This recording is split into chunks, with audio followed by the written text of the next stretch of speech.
The large cruiser of 1910 SMS Seydlitz was an improvement on the preceding ships, from Tann and Goeben. Seydlitz saw service throughout World War I, taking part in several engagements, including Jutland, where she was severely battered by her Royal Navy counterparts, with other engagements ranging from the North Sea against the Royal Navy to facing off against elements of the Russian Baltic Fleet. But, like almost every other German battlecruiser, Seydlitz met a similar end in Scapa Flow in June 1919.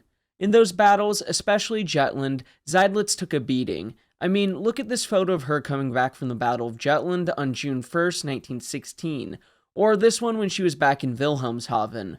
But in a previous battle, Seydlitz was almost entirely destroyed due to a hit to her rear turrets, and through it, it caused changes in the German High Seas Fleet concerning gunnery safety. In today's video, we'll take a look at the near destruction of SMS Seydlitz at Dogger Bank.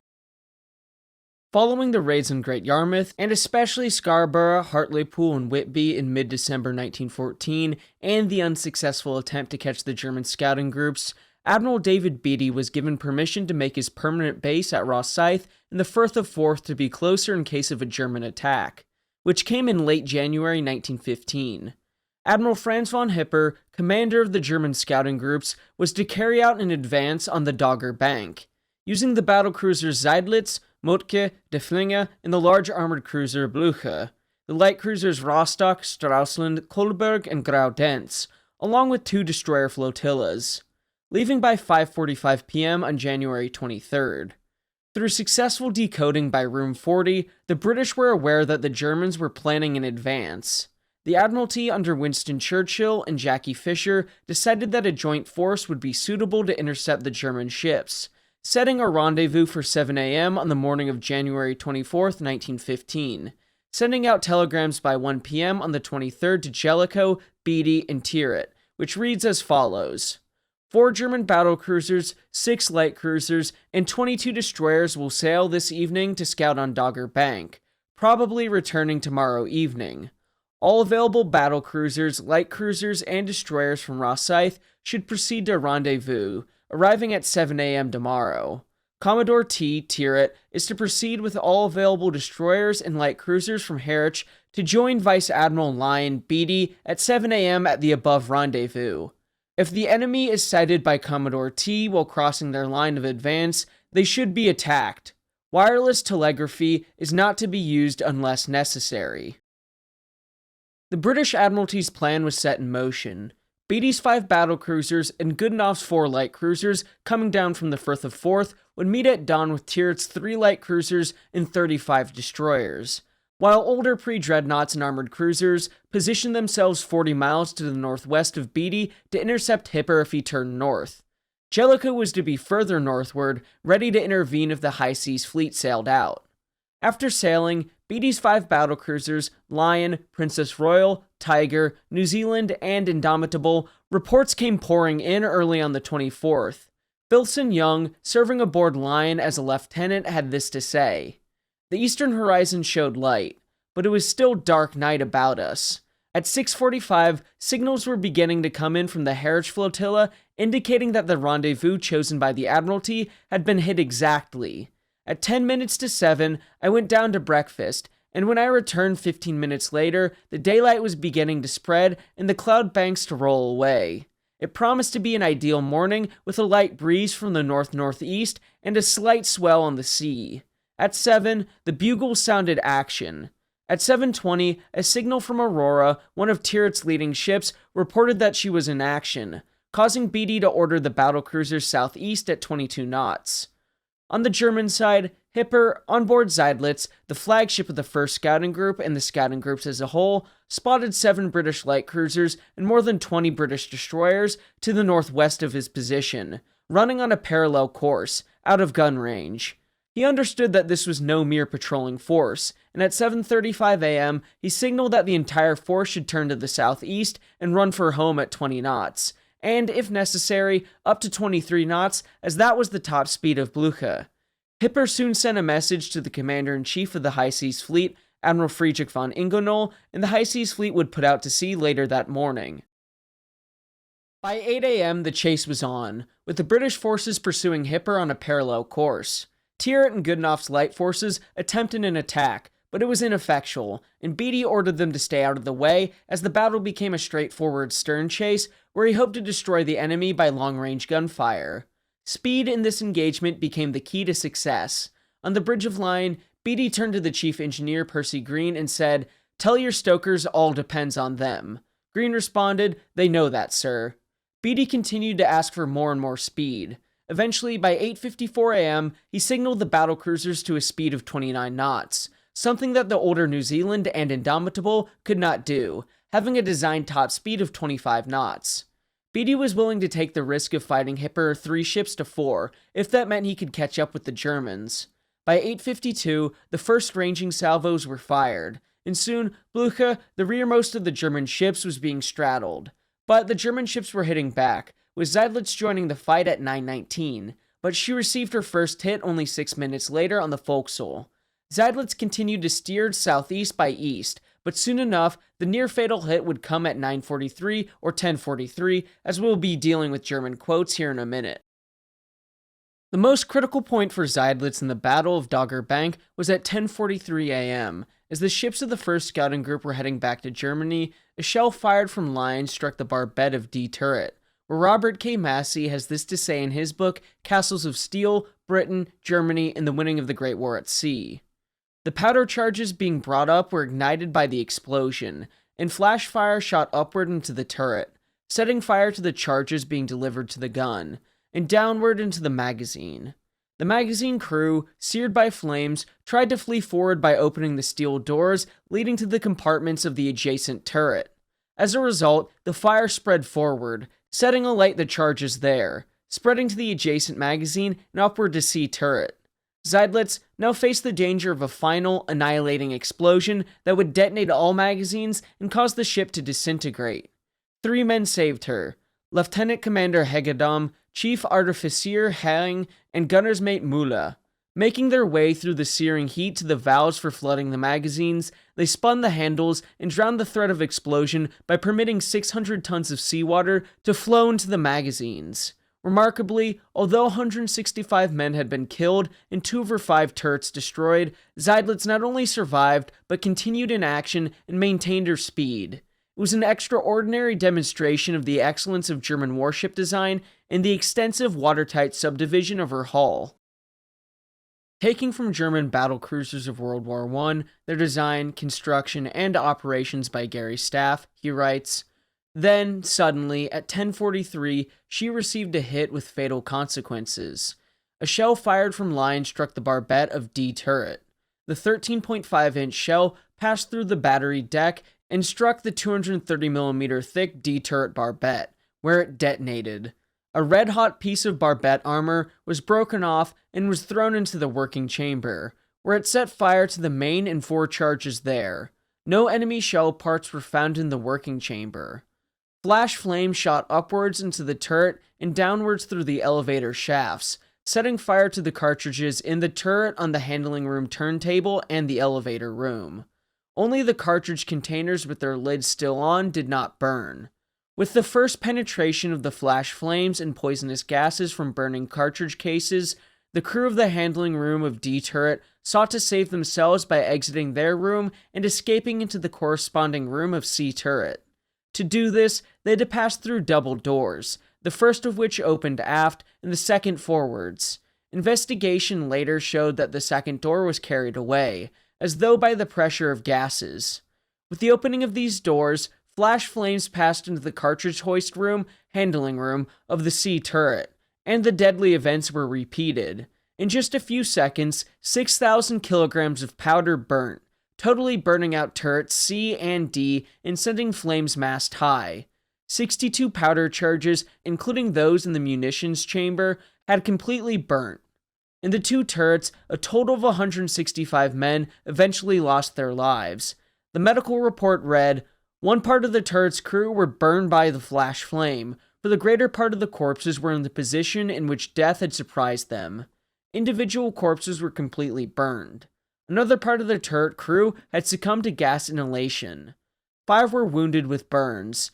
3 from turret C, and 2 from turret D, and 1 could be saved. One of them, a sailor, had first and second degree burns to his entire body and succumbed to his injuries on the same afternoon on board. Of the remaining 4, 2, a stoker and a sailor, had first and second degree burns on their whole bodies. The other 2 were a machinist's mate with first and second degree burns to both hands, and a sailor with light burns to the face and body. The sailor, Matroos Ernst König, was a loading number of the left barrel of turret Caesar, turret C. He wrote, "Now we loading numbers went at it, beginning with the shell. Push, jerk. It went into the barrel under our exertions. The cartridge followed, the same. 4 gasps, a jerk. Breech lock closed tight." He continued, "Suddenly, there was a crash, almost like a concussion. What was that? We looked at each other for a fraction of a second. We listened. That was no concussion. There was a hissing near us. In the next moment, a great flash of flame climbed high into the middle of the turret. The turret leader and order transmitter were enveloped by the glowing flames at the same moment. Then a second, still larger flash struck up under me directly from the entry hole to the reloading chamber, working chamber, and hit me in the face. I fell backwards. The entire turret was engulfed in bright flames at that same moment. An invisible force pushed me. Luckily, I was propelled to where the entry hole was. I allowed myself to fall out." The first artillery officer, Korvettenkapitein Foster, later wrote, "On this occasion, turrets C and D did not respond. It became clear that they were dealing with a powder fire in these turrets and their munition chambers or magazines. Therefore, I first gave the command to flood compartment 3, which was the compartment where both these turrets and their magazines were located, thus flooding the lower part of the ship. I looked aft towards turrets C and D. It was an electrifying sight. The aft part of the ship was enveloped in a blue-red flash flame that reached to the height of the mast tops. The munition chambers of both turrets were therefore enveloped in flame, and it could only be seconds before the entire ship would be engulfed and explode. It only remained for us to shoot as quickly as possible to perhaps achieve something in the last moments, so I gave the command for rapid fire, and either a heavy or medium salvo was discharged from the guns every 10 seconds. In the leak central or damage control center, news of the catastrophic hit reached the first officer, Korvettenkapitein Hegedon. Together with the Poonmeister Wilhelm Heidkamp and Feuerwerker Müller, he went aft to compartment 3, where the flooding valves for the aft turret group magazines were located. Poonmeister Heidkamp was first to enter compartment 3. The heat was intense, and the smoke and poison gases were choking, so his uniform, hair, and eyebrows were singed. The blinding gases made finding the valves almost impossible because flashlights could not penetrate the thick smoke, but Poonmeister Heidkamp knew their location from memory as he had been assigned to the Blumenwald shipyard during construction of the Panzerkreuzer. When he had finally reached the valves, he found that they were glowing red hot, but selflessly, he grasped the first valve steel operating wheel and turned it. Then he went to work on the second wheel before he had to be replaced by Feuerwerker Müller, who completed the task.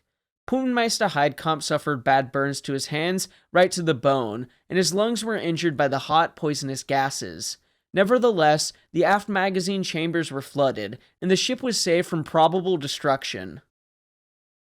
The Battle of Dogger Bank continued, and Seydlitz received one further heavy caliber hit, which struck amidships but did not penetrate the armor belt. At 10:32, remember this is now Greenwich Mean Time like in the beginning of the video, the upper rudder room was again occupied, and at 10:50, the lower rudder room. In the meantime, Lion had turned away due to Beatty spotting what he had thought was a U-boat, even though there was none in the area, leading to a confusing situation as Lion became more damaged as well, where the British ships focused on the crippled Blücher, allowing the German ships to retreat and head back to Germany.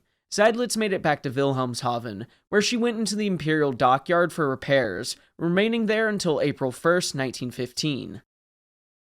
The Battle of Dogger Bank revealed the vulnerability of ships to shells fired at long range in a high arcing trajectory before plunging down steeply on enemy decks that had been unknown before the battle. The Germans learned a vital lesson from the battle. The near-fatal damage to the flagship of the first scouting group caused changes in the fleet.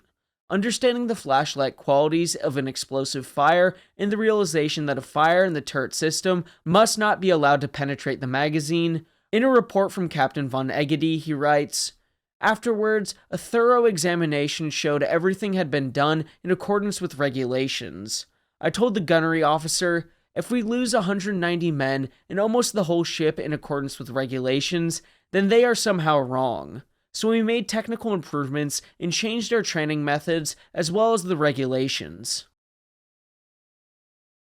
Almost losing a ship is bad enough, but it being the flagship of the scouting groups makes things even more complicated. With Admiral Franz von Hipper on board, yes, I understand he got his title at Jutland, losing a critical figure like that would be really unthinkable. Something that was emphasized by my friend Anchored Past. Go check out his channel and his video on Dogger Bank, link in the description.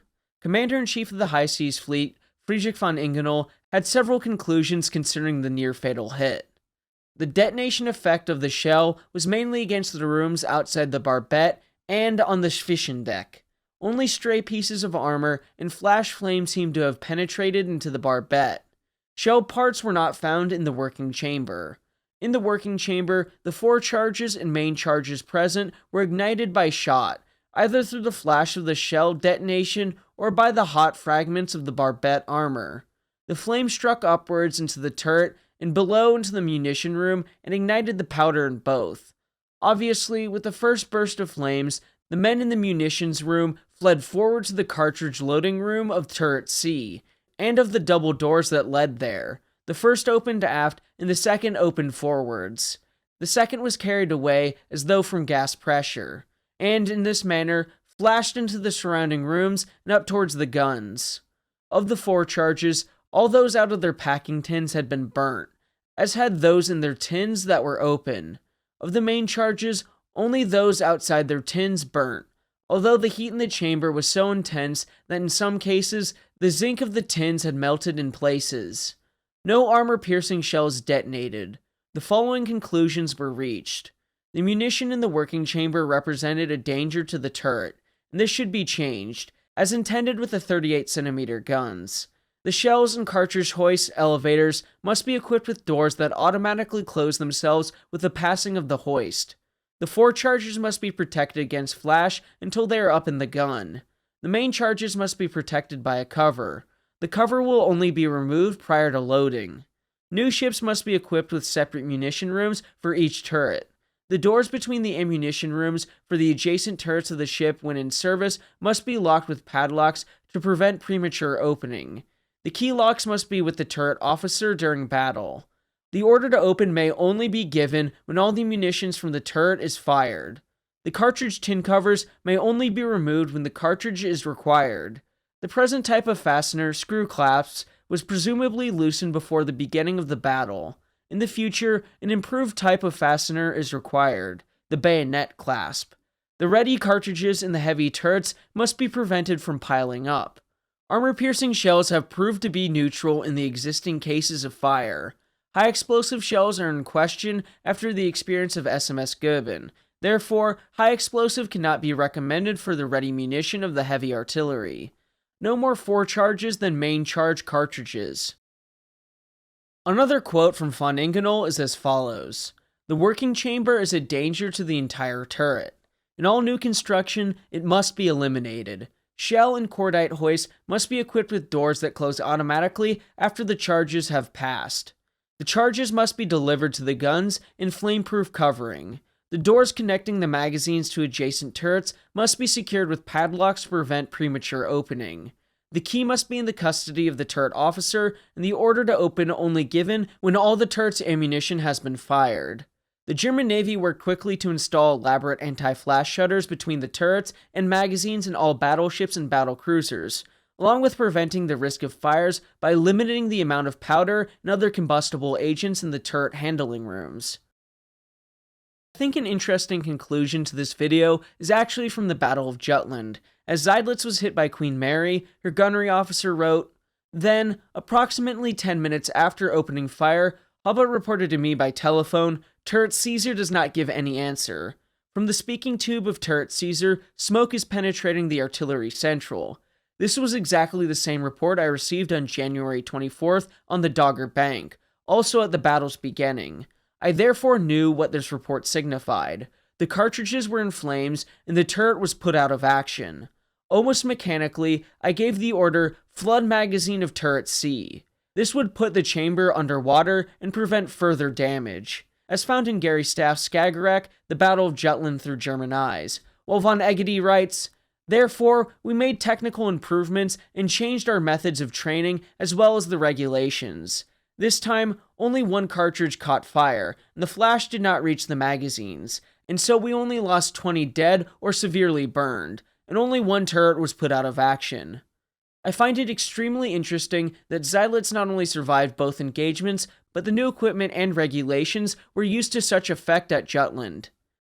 Seydlitz is a testament to the quality of the Panzerkreuz of the German High Seas Fleet, as Korvettenkapitän Volothun put in a memorandum discussing the design of Seydlitz.